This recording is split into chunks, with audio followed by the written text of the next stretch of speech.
Si tienes hijos menores de edad, eso te va a interesar.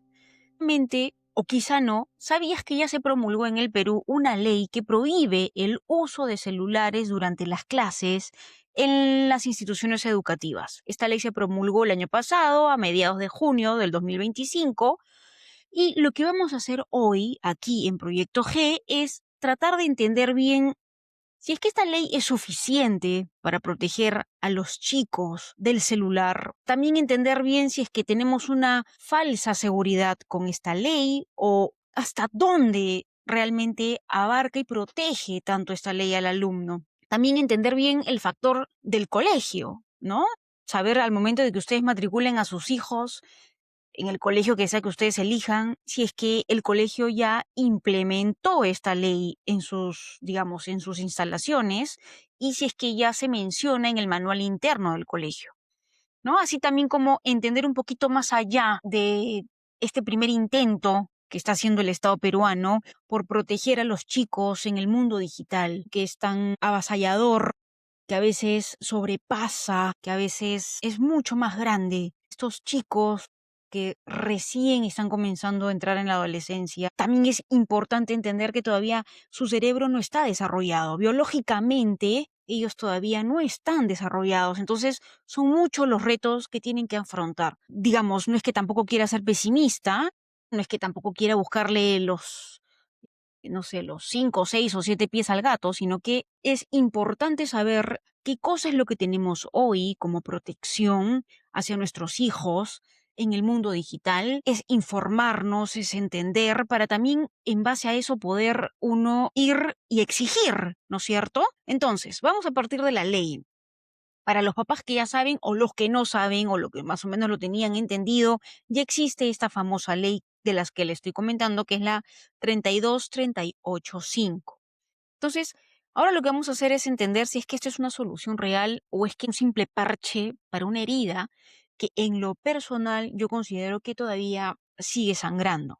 Entonces, ¿qué cosa nos dice? La ley básicamente lo que hace es prohibir el uso durante las clases, tanto en colegios de primaria y secundaria. Entonces, yo ahí me hago el primer cuestionamiento y que estoy seguro que también muchos de los padres se los han hecho, ¿no? Es, ok, protege a mi hijo durante las clases. Eso quiere decir que el colegio está facultado a prohibir que los chicos saquen celulares o cualquier dispositivo parecido al celular, como por ejemplo las tablets o smartwatch, estos relojes inteligentes que también tú puedes leer mensajes a través del reloj, durante la hora de clase, a menos que el profesor apruebe el uso de este en la clase para algún proyecto en específico que tengan que realizar, ¿no? Entonces, si el profesor decide que durante su clase pueden usar el celular o la tablet para investigar, por ejemplo, revisar algunos temas digitales, se puede usar. Pero si es que el profesor no lo autoriza, entonces los chicos no pueden usar el celular durante la clase. Y ahí viene mi primera duda, digamos, y mi gran cuestionamiento, y este es el gran punto ciego que yo le veo a la ley.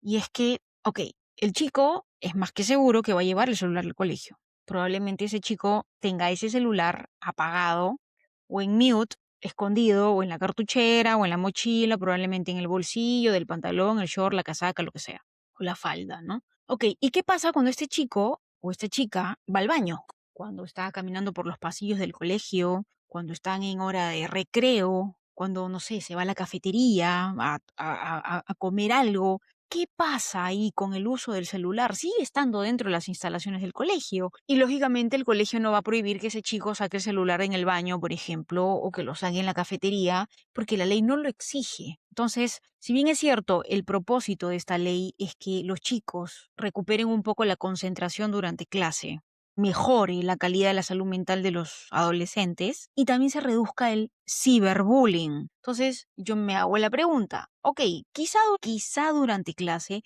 ante los ojos del profesor, ese chico o esa chica puede que esté, entre comillas, prestando atención. El profesor quizá pueda creer que está prestando atención porque no lo ve pegado al celular, pero yo creo que más bien, el hecho de haber prohibido el celular, estos chicos no sé si realmente estén concentrados, ¿no? Porque quizá lo que está pasando en estos jóvenes es que se les está generando esta angustia de saber que no tienen el celular al alcance y que no pueden estar revisando las notificaciones, que no pueden estar viendo qué pasó con de repente el sticker que se volvió viral la noche anterior, no saben si siguen hablando del tema, y entran en un estado de angustia por saber qué está pasando. Entonces esos chicos van a estar pidiendo permiso para ir al baño, para estar revisando el celular, para estar respondiendo, contestando. Entonces realmente no sé qué tanto a estos alumnos el hecho de haberles quitado durante la hora de clase el celular les permite esta concentración. Puede ser que en algunos casos sí funcione, puede ser que en algunos casos no,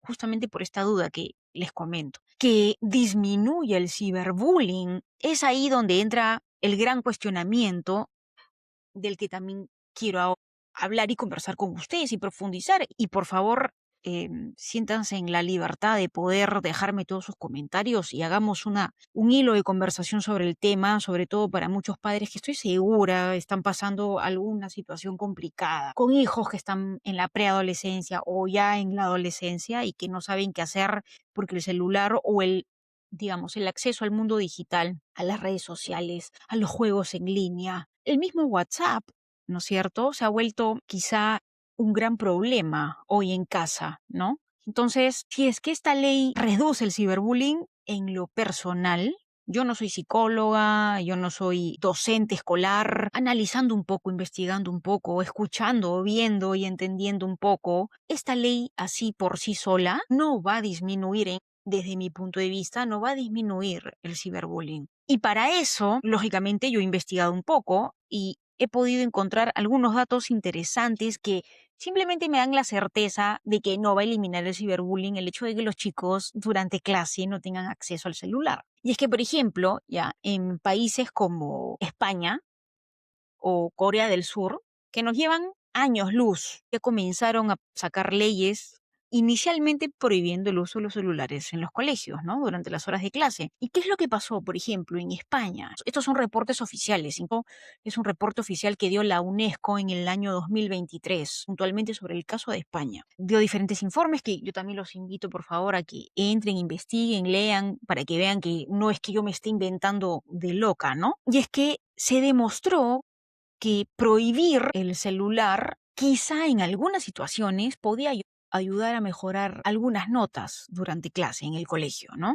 Pero que eso tiene que ver con el nivel de concentración en algunos casos. Pero que el tema del ciberbullying no disminuyó. Hablando puntualmente en el caso de España, no disminuyó. Y que por el contrario, cambió el comportamiento más bien del ciberbullying.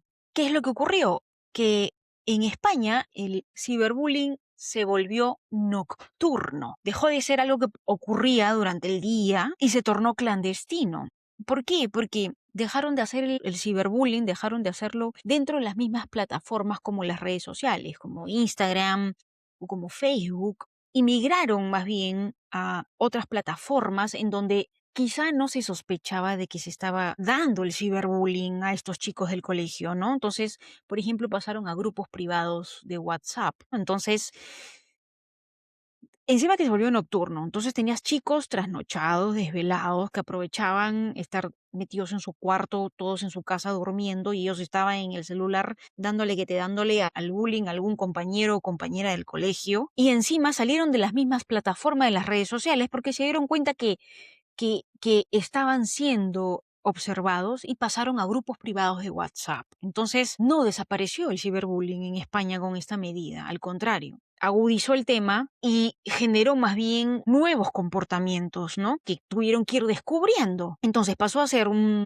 ciberbullying nocturno y clandestino, ¿no? Y lógicamente se tornó mucho más feroz porque tenían la seguridad de que no había ningún adulto cerca supervisando, ¿no? Porque estaban en casa, a altas horas de la noche, todo el mundo dormidos, entonces tenían la seguridad de que no tenían la vigilancia de nadie, entonces era mucho, mucho más agresivo el ataque. Y bueno, y en el caso, por ejemplo, de Corea del Sur, cuando promulgaron esta ley, lo que pasó es que se dispararon los índices de depresión en estos chicos, ¿no? Escolares. Ante la evidencia, no redujo, lamentablemente no redujo el ciberbullying. Investigando yo también un poco más, entonces yo me pregunto y digo, ¿y qué se hace? ¿No? ¿Qué se hace? Hay que entender que hay dos momentos. o como yo lo puedo ver por lo menos, ¿no? Y es que tienes el momento previo a tomar esa decisión de que si le vas a entregar un celular a tu hijo, dependiendo la edad que tenga, no sé, pues puede ser 10, 11, 12, 13, 14 años, no lo sé, es ese momento en el que como padres hay que analizar si es que realmente vale la pena ponerle ese celular en la mano a ese chico, a esa chica. Que yo sé que las razones y las motivaciones que puedas tener tú como papá son genuinas, auténticas y de preocupación por tu hijo, básicamente porque quieres estar en comunicación y en contacto con él o con ella, ¿no? Para poder ubicarlos, le pones GPS, le metes un montón de cosas al celular para tratar de traquear, de seguir a tu hijo y a tu hija y saber que está en el lugar que te dice, y que cualquier cosa que pueda pasar lo puedas rastrear, cualquier situación puedes llamarlo por teléfono, te va a contestar o te va a contestar el WhatsApp, puede mandar fotos para que tú puedas verificar que efectivamente está en la casa del amiguito o de la amiguita que te dijo que iba a estar o está en la academia practicando el deporte. Yo entiendo que son buenas voluntades y con muy buenas intenciones. El tema es que puedes tener esa muy buena intención, pero la realidad es que el celular en manos de chicos tan jóvenes, lamentablemente, es un arma de doble filo, ¿no? Porque luego va a surgir esta necesidad de que ya tiene el celular y de que si bien se ha comportado bien y que quizá lo usa dentro de los horarios que tú le has indicado y es un chico y es una chica respetuosa en casa, por lo menos, ¿no? Y no te ha traído ningún problema. Por ahí puede ser que si te tiene la confianza, te diga, ¿no? Oye, mamá, oye, papá, me quiero crear o abrir mi cuenta de Instagram, o me quiero abrir mi cuenta de Facebook, o me quiero abrir la cuenta de TikTok, no sé, o Snapchat, o quiero descargarme el juego tal, por ejemplo, ese que está tan de moda como el Roblox, para poder jugar con mis amigos que tú conoces, los más íntimos, los más cercanos, y que también seguramente conoces a la familia de estos chicos, ¿no? Y comenzamos a abrir esas puertas, ¿no? Entonces, es importante entender que el celular, al darle este celular, estás abriendo un montón de puertas más que tú no sabes qué tipo de contenido o qué tipo de daño estés invitando a pasar al abrirle las puertas. No sé si me explico. Puede ser que tengas las mejores de las intenciones y tu hijo o tu hija pues sean de los chicos más respetuosos y con mejores valores y con los mejores ejemplos en casa, y que puede ser que tengas el ojo de halcón o de águila sobre ellos todo el tiempo, pero en algún momento va a fallar esa vista de águila, ¿no? En algún momento va a fallar. No porque tú seas un mal padre o una mala madre, sino porque es inevitable. No puedes estar pegado a tu hijo o a tu hija las 24 horas del día, como si fuéramos lapas, viendo y asegurando que todo lo que hacen es lo que dicen estar haciendo, ¿no? Em, entonces, es por eso es importante tener claro este momento de decisión al momento de darle un celular a tu hijo o a tu hija, porque como te digo, puedes abrir todas estas otras puertas, ¿no? Y si, digamos, tu hijo ya lo tiene, porque ya se lo diste, justamente esta información de la que quiero hablarte y compartirte es sumamente importante. Hoy hay mucha gente experta, hay muchos psicólogos, muchos doctores que ya están estudiando cómo cómo ha cambiado el comportamiento y la psicología en el mundo digital, cómo está afectando a las personas. Nos afecta a todos, adultos, eh, pero con mayor razón a los chicos jóvenes, ¿no? Y ni qué decir de niños, pues, ¿no? Entonces, yo les quiero hablar de un tema que es importante comenzar a entenderlo, comenzar a escucharlo, comenzar a familiarizarse, que estoy segura yo, dentro de poco serán temas que comiencen a resultarle familiares a ustedes, ¿no? Y se trata de la alfabetización digital emocional. Y este punto es el que realmente importa, ¿ah? Y el que nos importa a todos como padres. Y es porque el Estado, en este caso el Estado peruano, puede cumplir con su función de comenzar a generar algunas leyes eh, que siempre van a tener un punto ciego, que nunca va a llegar a cumplir al 100%, Y justamente por eso es importante entender, esta ley no puede gestionar la emoción de tu hijo o de tu hija. Puede prohibirle el uso del celular durante las horas de clase, pero no puede gestionar la emoción que puede estar sintiendo tu hijo o tu hija al no tener el celular durante esas horas de clase, que pueden ser 6, 7, 8 horas, de lunes a viernes, ¿no? Entonces, ¿qué cosa es alfabetización digital emocional? Son términos nuevos, recién se está hablando de esto, digamos, en otros países, pero que lo que nos permiten es entender cómo lo que ves en la pantalla afecta esto de aquí, cómo afecta lo que pasa aquí adentro, cómo afectan las emociones, cómo le afecta el pulso a los jovencitos, a las jovencitas. De eso se trata la alfabetización digital emocional. Y esto, por ejemplo, y acá quiero mencionar a este experto para que ustedes también lo busquen e investiguen sobre el tema, se llama Mark Brackett de la Universidad de Yale y dice que si no le ponemos nombre a lo que sentimos frente al celular, el algoritmo nos termina dominando. Entonces, es vital que para los padres o para los tutores, digamos, que están al cuidado de nuestros hijos cuando papá y mamá están trabajando todo el día probablemente y se quedan con la nana o se quedan con los abuelos o con los tíos, es importante que a ellos les pidamos que estén atentos a las señales y a los comportamientos de los chicos. ¿No? Porque, lógicamente, pues quizá a la abuelita o a las nanas no le podamos pedir tanto conocimiento tecnológico, o incluso, digamos,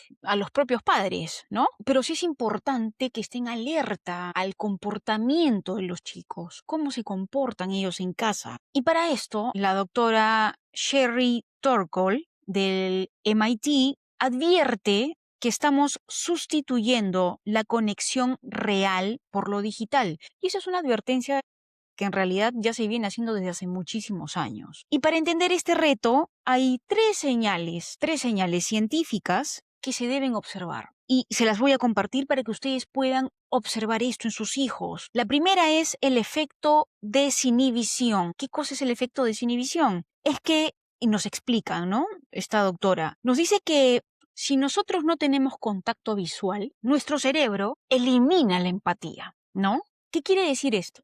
Que nosotros al estar en el mundo digital, inmersos en el mundo digital, ya sea que estemos viendo el YouTube o el TikTok, en la plataforma digital donde estemos o en los juegos, por ejemplo, en Roblox, lo que sea que pase, ¿ya? Sea cual sea el entorno digital, en donde nosotros como usuarios podamos emitir mensajes y comunicarnos a través de esa plataforma, lo que está diciendo es que nosotros como personas, al no tener contacto visual con el otro lado, carecemos de empatía. Entonces, quiere decir que nos volvemos más toscos, más agresivos, no medimos ni calculamos nuestras palabras y es mucho más fácil poder ofender y lastimar al otro lado. Por eso es que hay tanto hate, hay tanto hater en las plataformas digitales, ¿ya? Y con mayor razón en chicos jóvenes, con mayor razón en chicos jóvenes, ¿no?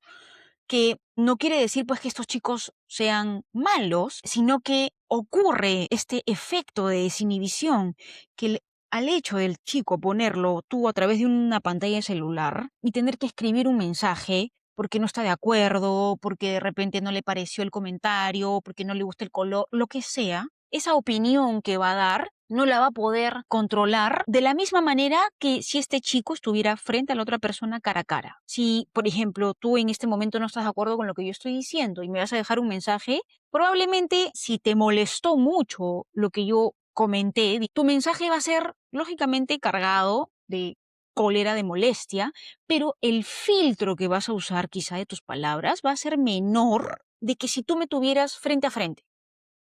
¿No? No sé si se entiende la idea. Por eso es que los chicos y las personas en general pueden ser tan crueles en las plataformas digitales. Esa es la explicación biológica, porque estamos hablando del cerebro. El cerebro, al no ver ojos, no ver contacto visual, el cerebro pierde y comienza a carecer de empatía. Entonces, ese es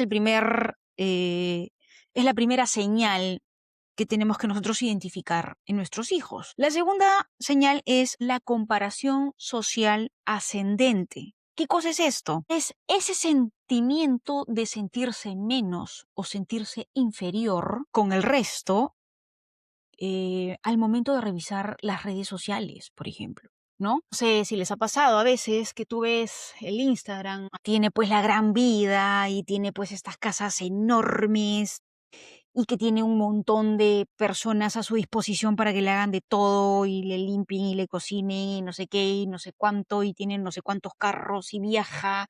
Y yo digo, por Dios, yo también quiero eso. Y en algún momento quizá puedas tener este sentimiento de, pucha máquina, esta persona ha logrado muchísimo más que yo o tiene muchísimo más que yo. Y ahí es donde viene este sentimiento de inferioridad que activa una hormona en el cerebro que se llama cortisol. Y esa hormona es la encargada de generar estrés en tu cuerpo. Y ya sabemos que el estrés es altamente dañino. El estrés es el gran desencadenante de todas las enfermedades físicas y mentales, por supuesto, que le puede producir al ser humano, ¿no? Entonces, el cortisol es una hormona que, si bien es cierto, su principal función es ponerte en alerta para sobrevivir ante cualquier peligro, hoy por hoy el estrés se nos activa pues por todo. Entonces es una hormona que está activa muy continuamente en nuestro organismo y constantemente nos está haciendo daño, ¿no? Entonces es importante entender que esta hormona también se activa en el cerebro de los jóvenes, de los chicos, de las chicas y viven este estrés, ¿no? Cuando, por ejemplo, no sé, si están viendo el Instagram del amiguito, de la amiguita, que si se compraron las zapatillas de la marca que está de moda, o si lograron comprarse la cartera, o que si se fueron al viaje, que ellos sí pueden y yo no puedo. Entonces, ese sentimiento de inferioridad tiene un nombre y se llama comparación social ascendente. Entonces, es importante identificarlo, porque lo que está haciendo en tu hijo, en tu hija, es generar altas dosis de cortisol, que se traduce en estrés. Y eso enferma al cuerpo, enferma el alma, enferma la mente. Y la tercera señal es la abstinencia de dopamina. ¿Y qué cosa es? Es esa agresividad que vemos cuando se le quita el celular, por ejemplo, a la chica, al chico, y Dios mío, parece que los estuvieras matando, ¿no? Yo he visto, no sé si ustedes, estoy segura que sí, yo he visto videos en diferentes plataformas, por ejemplo, nunca voy a olvidar este video que vi hace poco, hace como 2 semanas atrás, de una mamá que estaba viajando con su hija adolescente, no sé a dónde se estaría yendo, en avión, y llega un momento en que te piden que bloquees el celular, pues, ¿no? Porque estás volando, entonces no puedes estar haciendo el uso del internet. Entonces, o apagas el celular o lo pones en modo avión. Bueno, la cosa es que la chica entró en tal crisis, pero tal crisis, porque tenía que apagar el celular, que se volvió un loquerío dentro del avión y nadie podía controlar a la chica y la mamá no podía controlar a la chica y todo era un caos solo porque la niña le estaban quitando el celular para apagarlo durante el vuelo. Entonces, eso, por ejemplo, es una clara señal de abstinencia de dopamina. Y ustedes saben que la dopamina es la hormona del placer. Entonces, la dopamina, por ejemplo, es lo que segregamos por el consumo de sustancias tóxicas, ¿no es cierto? O por adicciones, por ejemplo, a los videojuegos o a estos temas del casino, tragamonedas. Esta adicción también genera esta dopamina, este placer, es un placer momentáneo que te está distrayendo. Y al momento de tú intentar dejarlo, no puedes. Y entras pues en estas crisis terribles, ¿no? Y lógicamente, ¿por qué? Porque el cerebro está reclamando su dosis, ¿no? Entonces estos chicos que tú le quitas el celular y no saben qué hacer y entran en trompo y te gritan, no, pero yo quiero, pero un rato más. Claro, su cerebro está reclamando su dosis de dopamina. Entonces, de ahí te das cuenta que estos chicos ya sobrepasaron el uso mesurado de las plataformas digitales, del mundo digital. Y ahora, si bien es cierto, hay estas señales, ¿no? Es importante entender por qué es que ocurren. Y no es que los adolescentes, por el simple hecho de entrar en la adolescencia, se vuelven locos, que no ha madurado. Y básicamente lo que no ha madurado es el cerebro de estos adolescentes. Es importante que entendamos que el comportamiento de los adolescentes se da justamente por esta falta de maduración en su cerebro. Y es que hay que entender que el cerebro del adolescente es como el motor de un Ferrari. El motor del Ferrari, ¿cómo es? Recontraveloz. Tú te subes a un Ferrari, corres en un Ferrari y te crees pues Dios, ¿no? Y te crees superpoderoso y superpoderosa porque vas a una velocidad y todas estas emociones que te da y este placer, esta alegría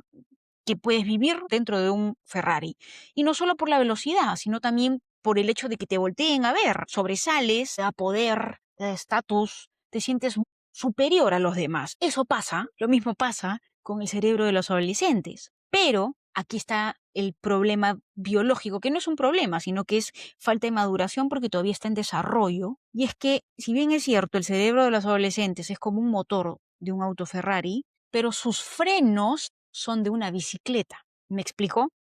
Tienes un gran Ferrari yendo a tanta velocidad, pero el momento de que tú le tienes que meter el freno, frenas como bicicleta. Entonces, ¿qué quiere decir? Que su capacidad de decidir qué cosa está bien y qué cosa está mal es lenta, muy lenta. ¿Y por qué? Porque no ha terminado de desarrollarse el cerebro. Justamente esa parte del cerebro, que es la parte prefrontal, que es la parte donde le permite racionalizar, discernir, colocarse límites, aún está en pleno desarrollo. No tiene esa capacidad. No tiene el adolescente esa capacidad, no porque no quiera, no porque sea un chico o una chica mala, sino porque biológicamente su cerebro todavía se está desarrollando. Entonces, cuando tu hijo o tu hija está escondido bajo las sábanas a las 2 de la mañana, metido en el celular, no es porque sea pues un malcriadísimo, una malcriadísima, sino que el cerebro aún no tiene esa capacidad de ponerse ese límite, de regularse, de autolimitarse, aún no tiene esa capacidad su cerebro. Y sus frenos, esos frenos de bicicleta, no pueden contra algoritmos que han sido desarrollados por ingenieros de Silicon Valley, ¿no? Estás hablando de plataformas digitales que han sido diseñadas estratégicamente y específicamente para que esos cerebros se queden pegados y no puedan despegarse, ¿no? Entonces, hay que entender que ese comportamiento en los chicos es un tema biológico y que ninguna ley, ya sea en Perú ni en ninguna parte del mundo, vivas en el país en el que vivas, va a cambiar eso si es que no hay una base de confianza en casa. Si en casa no hay comunicación, no hay confianza, no hay diálogo constante con tu hijo, con tu hija, ninguna ley va a poder salvarlo de esas puertas que se abren con el mundo del celular, ¿sí? Ahora, entonces, ¿cuál sería nuestra parte como padres? ¿Cuál sería nuestra parte? Porque lógicamente la tecnología no se va a regular con leyes, digamos, sí y no, ¿ya? Puede regularse hasta cierto punto, quizá con temas más relacionados a la parte de la criminalidad, ¿no? Pero hablando específicamente del ciberbullying, que es lo que nos preocupa a todos los padres, no se va a poder regular, por lo menos desde mi forma de verlo y entenderlo, ¿no? O sea, la ley no es lo único que necesita aquí funcionar o existir. Lo que creo yo que puede ayudar y contribuir y mejorar es la presencia que nosotros podemos tener como papás. Yo creo que es un grave error delegar la seguridad total digital de nuestros hijos al Estado o al colegio, porque al final del día estos chicos regresan a casa, ¿cierto? Regresan a casa y la casa pues tiene que ser este espacio seguro, este espacio de tranquilidad, este espacio de reflexión también, ¿no? Y es importante construir puentes con nuestros hijos desde pequeñitos, ¿ah? Ojo, yo no estoy hablando que ya cuando veas que tu hijo está comenzando a entrar en esta edad de la adolescencia recién te ponga... No, es desde pequeñitos. Hay que generar estos puentes de conversación, estos puentes de diálogo con ellos para que confíen en nosotros. Porque si tú vas a castigarlos por ver algo malo o por hacer algo malo en el mundo digital y les vas a quitar este mundo digital, entonces lo que tus hijos van a hacer es simplemente no contarte y ocultarte las cosas. Y ojo, el hecho de que no veas, que no sepas y que no llegue a tus oídos no quiere decir que no esté pasando algo ya. Entonces, lo otro que es importante entender es que no podemos pedirle a nuestros hijos que suelten las pantallas si es que nosotros, al cruzar la puerta de la casa, seguimos pues pegados al teléfono, seguimos pegados a la tablet, seguimos pegados a la laptop. Yo entiendo, yo lo entiendo. Somos padres, tenemos que trabajar, no podemos desconectarnos, el trabajo muchas veces nos sobrepasa, pero es importante también desconectarse de las pantallas, que ellos vean que te desconectas de la pantalla y poderle dedicar tiempo de calidad. Conversar, dialogar, tratar de entender cómo se sienten, no juzgarlos, no criticarlos, no castigarlos. Yo siempre digo, ¿no? La verdad, decir la verdad no genera un castigo. Decir la verdad más bien genera comunicación y genera resolver un problema si es que lo hay. Y si es que no hay un problema, entonces lo que genera es